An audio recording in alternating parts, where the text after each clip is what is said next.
Welcome, everyone, to Recovery, the Whole Enchilada, a podcast dedicated to exploring the layers of healing and transformation within the recovery community. And I am Peg McDermott, your host, and I am with my lovely co-host, Heather Hageman. Hello, Heather. Hey, You look lovely. so do you, my friend. Thank you. Today, we want to talk fresh starts and talking about personal inventories and intentions for the year and intention versus goals and how that feels as you try it on. I'm more of a goal-oriented person, but I also like the idea of what's my intention for the year, because it's more of a big picture or a bigger vision, right, Heather? I just had this flashback of all the years that I was drinking. Every New Year's Eve, I would drink too early. And by the time New Year's would come, I would be sober. I would be and I would be so miserable. And I would say to myself, this is the end. I am not going to drink anymore. We're going to start on January 1st. This is going to be my start date. And then with I don't know how many days, I would be back. And usually it could go about 2 weeks. But I just think about that would be one thing I would do. And on top of it, I would be like, I'm going to get thin. I'm going to lose weight. I'm going to go on this diet. And I just think about year after year, failure after failure. I could never start on the 1st of January. That has changed in sobriety. I have done things differently now because I can't set myself up to fail like this anymore. That's something that I really encourage people to not do that to themselves, but, take a look, take some time, just sit down and look at the year to come. Look at the year that we just went through. One of the things I'm doing right now is I'm teaching a class on how to break a cycle of unhealthy habits. But I'm asking people to bring in the healthy habits of last year. What are some healthy habits that you've done this past year, Peg, that you're bringing into this new year? Right. I think it's been just being more mindful of my own inventories, really, if it's relational or emotional, behavioral, values, just really looking at what is it that I stand for? What is it that's important to me? And that isn't a resolution, it's a way of living for me. And this time of year really kind of shines as a light on habits and routines and what's supporting my recovery and what's hindering my recovery.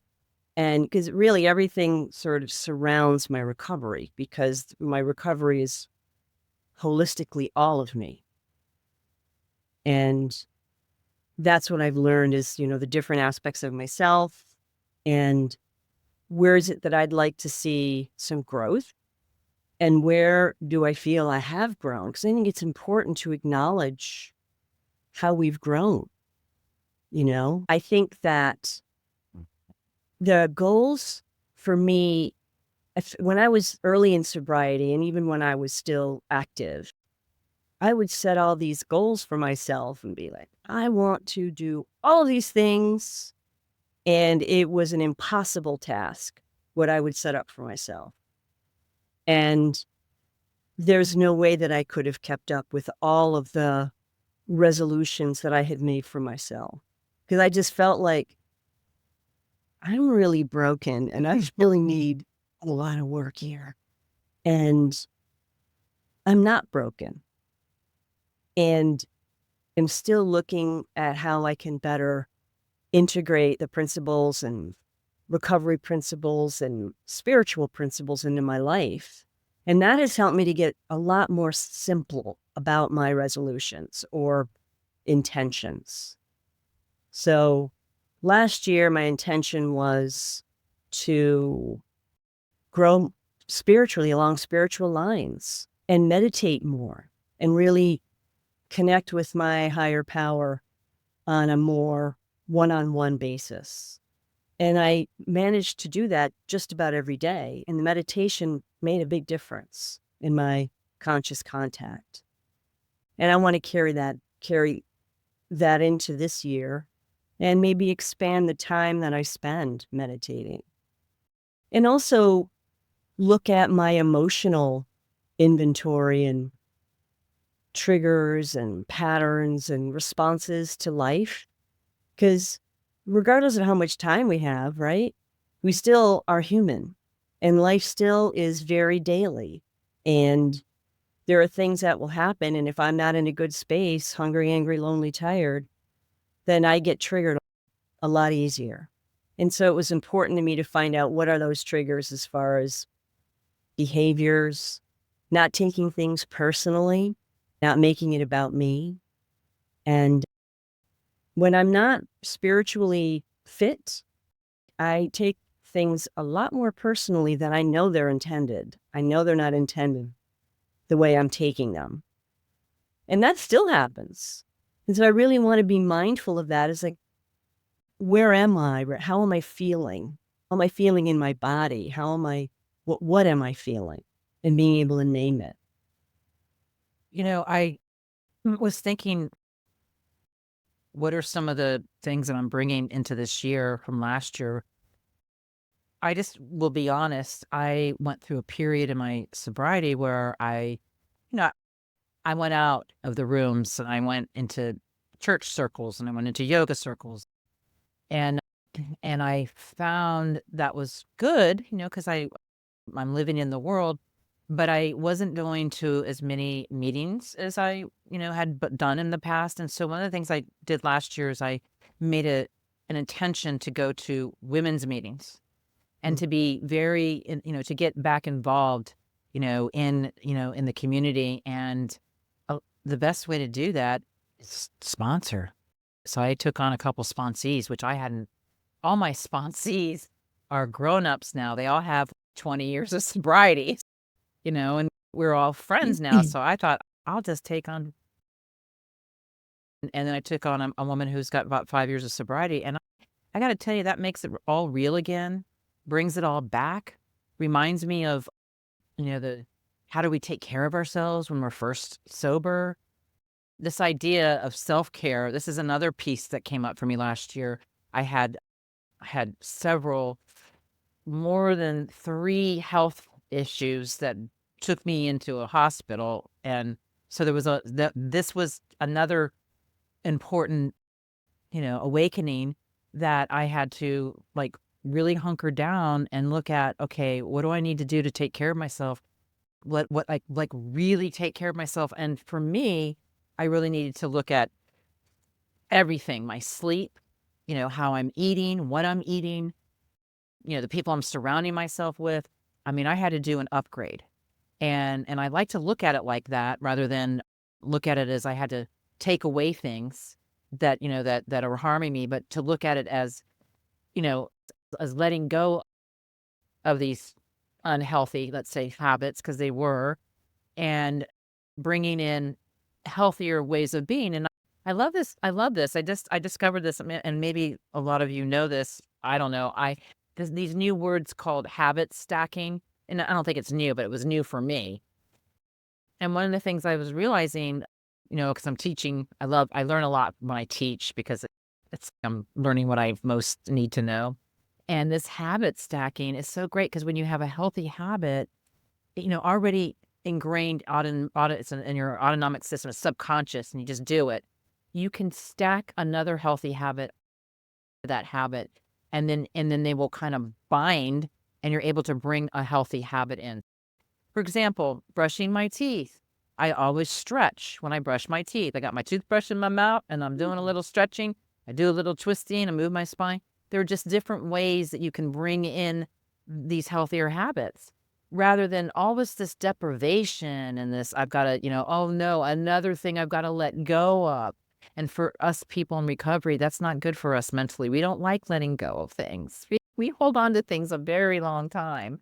But when we Mhm. can actually create, and this is ultimately what my focus is this year, is I really am building an inner home, an inner sanctuary, so that Mm. I can go internally and be solid and feel safe and feel my feelings and move my feelings through my body as energies of motion, and not be hijacked and always trying to, I'm hijacked by something, and then I will try to bring something else in that to feel better, an instant Mhm. something, whatever it is. Today we've talked about this before. It's like watching hours of a crime show or whatever it is. So how can I just build this healthy home? And that's what I want to do this year. So I'm really working with all the layers of me to get into some really great ways of living, and, so that I can be this solid, earned, secure person in the world. It's Mm. forever work, isn't it? I mean, it's like you would think after what, 20, I'm in my 24th year of sobriety, that would be like, okay, I'm done. Check it off the list. No, it's constant. I have got to be awake. I will fall asleep. I will fall back into old habits. And I want to create new habits that really, Mm. bring joy to my life. Right.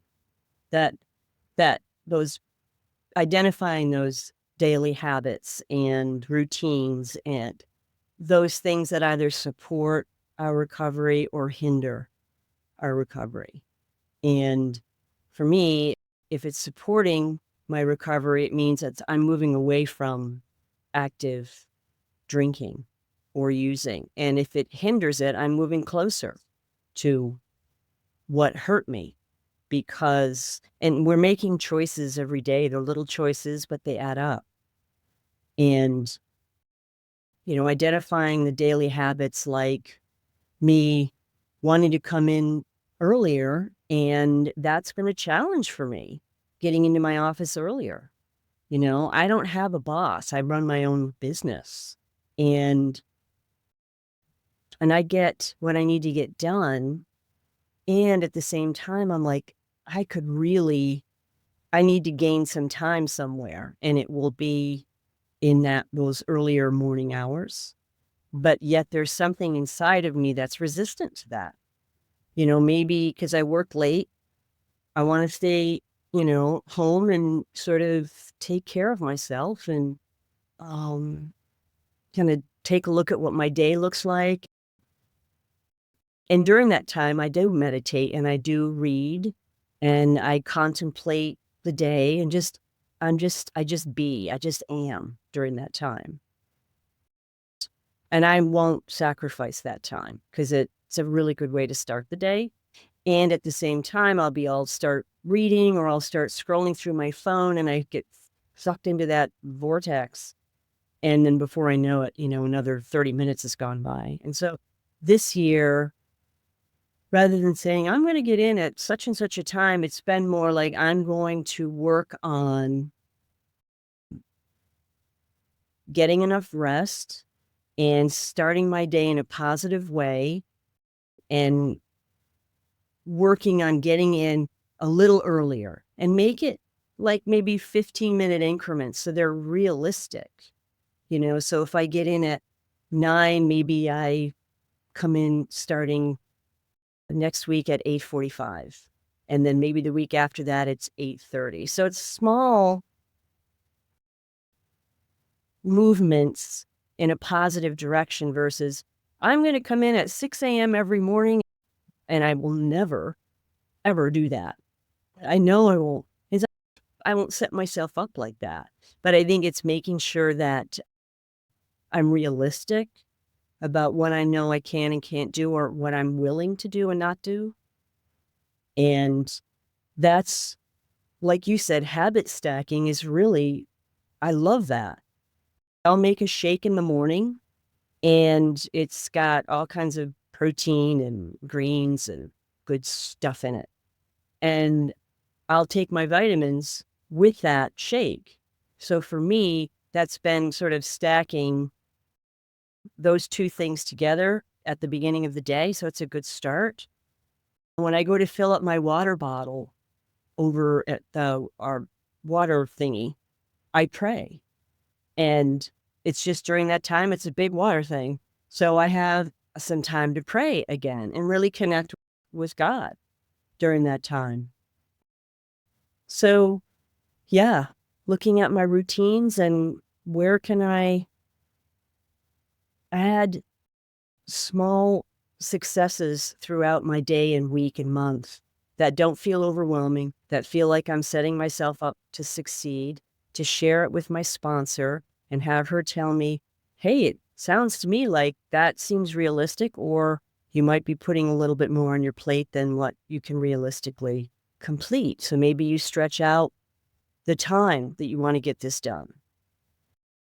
You know, as a recovering alcoholic, it was, and sometimes can still be, all or nothing. So if I didn't meet that goal, then I'd be like, well, then I'm not doing it. And I may not actively say that to myself, but that's the decision that I've made, because I'm like, oh, I'm not able to do it, so I'm just going to move on to something else. And that self-talk is really important. And so if I miss the mark, that's what I call it. You know, I missed the mark. I'll do better tomorrow. So I'm not about beating myself up, because that's not productive. That kind of self-flagellation, is that the word when you're beating yourself with? Yeah. And I grew up with that, and I don't need to continue doing it to myself. You know, it's so funny. I've been sitting here and I was like, okay, I want to talk about, exactly what you just the all or nothing, the black and white thinking and the way we talk to ourselves. And I love that because it's like we're transmitting, but I'll just add a little bit more to this because this Yeah. workshop that I'm teaching, the series I'm teaching, that's one of the things I'm bringing up is that we have to talk in a kind voice to ourselves. It is so important. And so what I'm tasking them to do, and I don't call it homework, I call it home play. Because right there, that shifts the energy, right? Mhm. Homework, home play. So I'm having people just look in the mirror and without judgment of how you were looking, but just look in your eyes and just say, hey, hi, good morning, Heather. I, you know, I'm going to have fun with you today. We're going to have Mm. fun today. So just having this voice that's just never attacking and damning. And I think a lot of us have that critical inner critic, give it whatever name, but it's vicious. It was vicious for me. And it really drove me for these goals. I was nothing unless I was accomplishing something. Mm. And on top of it, because I'm also had an eating disorder, I was nothing because I wasn't at the weight that I was supposed to be. I have this like whip hitting me, like you can't even Mhm. enjoy life because you're not thin enough. I mean, this is just the crazy mind chatter. And I Mm. think this journey, so much of this journey is to let go of the mind chatter, the alcohol noise, the food noise, the goal noise. Allow yourself to just be kind and gentle. And of course, you're feeling overwhelmed. Of course, this is not easy. Of course, you're not, whatever it is, just this kind, gentle, heart, resonant voice. This is what we're needing. And so I do remember significantly in early recovery, my sponsor, not my, it wasn't my sponsor, it was my therapist number 13. She said, I always have to laugh at that because I think I counted 18 therapists. But anyway, she said, I thought I'm going to tell you right now, are not able, you cannot make any goals right now. Your goal today is to clean the bathroom. Your goal today is to make food for your kids. I mean, it was like I had such a lot, I was not living life. And Mm-mm. so I love the compassion, the self compassion now. You know, I mean, I did every New Year, I do have that little thought. I'm going to do sun salutations every day. I'm going to do 4 of them every day, for the whole year. I have all these like funny things that I'm going to set myself up to do. And I was like, thanks for sharing. Thanks for sharing. Yeah. But I'm really so glad that you're teaching that, because we really need more of that as far as how do we talk to ourselves. Yeah. Because we're human.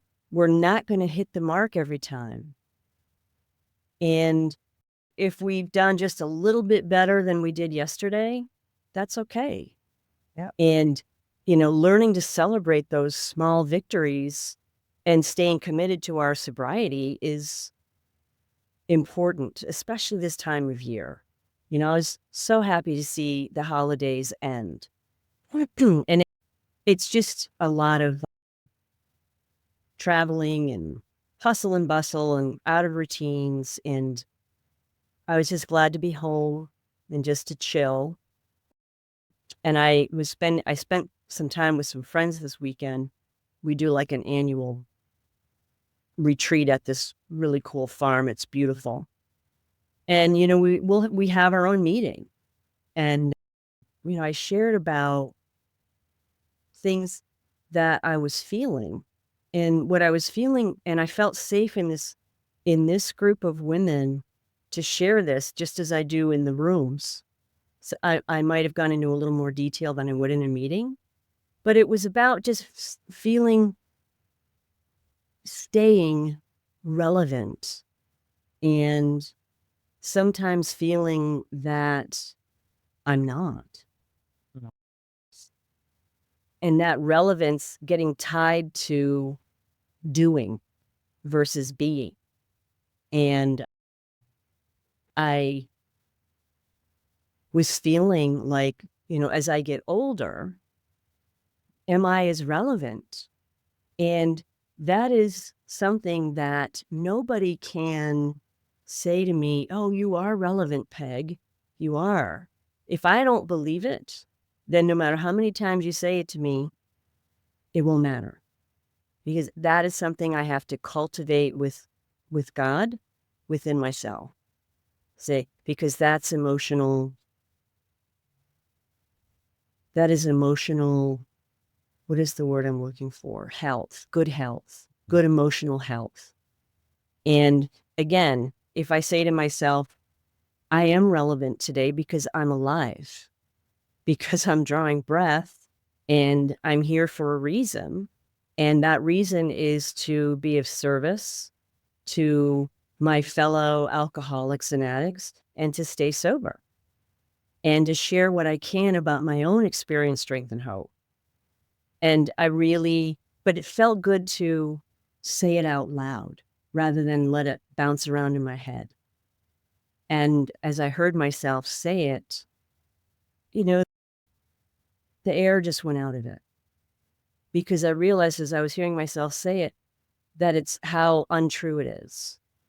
And that that was the kind of self-talk that I must have been having that I wasn't conscious in sharing like that. And it's such a gift because it's a tool that we're able to share things and process them. And I'll Yes. share things sometimes in a meeting and I'll be like, oh, wow, I didn't realize I was feeling like that. I didn't realize I was feeling angry or sad or whatever it might be. For me, it comes up when I process by talking with other safe, recovering people like you. I call you many times and I say, this is going on.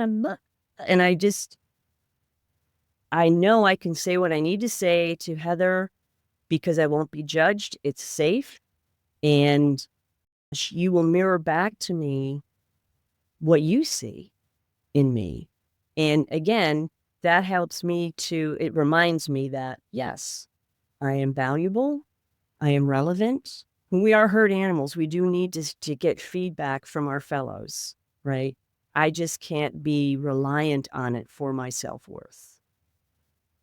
It's interesting when I proposed this idea of looking in the mirror and speaking kindly to yourself, and even like standing, in front of yourself and not cutting and slicing. A lot of women, especially this aging process, we're looking at ourselves, we're looking at, I got this, I got that, I mean, can we stand in a neutral way and just look at the essence of us And let me tell you, some of the women in this group were like, no. I mean, that like one had said that she was tasked to stand naked in front of the mirror. I said, well, that's a far reach the first time. Let's just start with looking at her eyes, and I go, is there anything that you it was a very humbling moment and a very vulnerable moment because she said, I don't like anything about the way I look now that I'm getting older.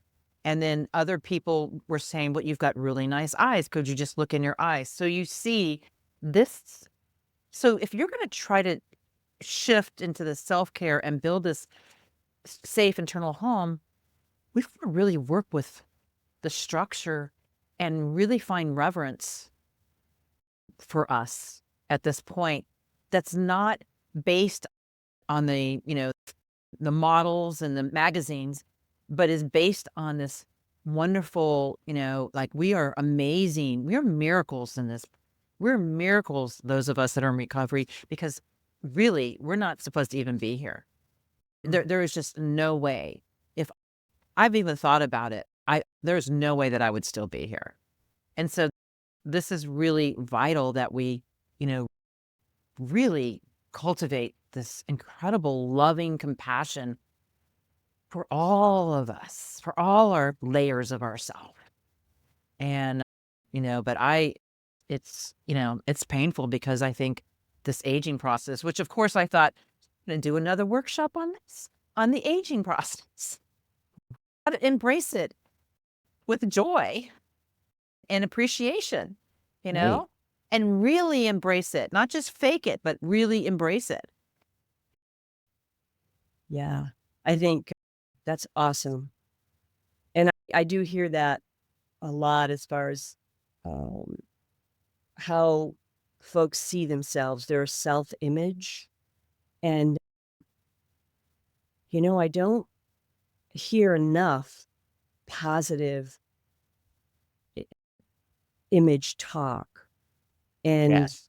we live in a tough, our society, reveres The young. this young, eh, just the young. And I'll tell you, I wouldn't want to go back to No. when I was younger. And I love her. I embrace her, that younger version of myself. But oh my gosh, I was so unhappy. And I really love myself today.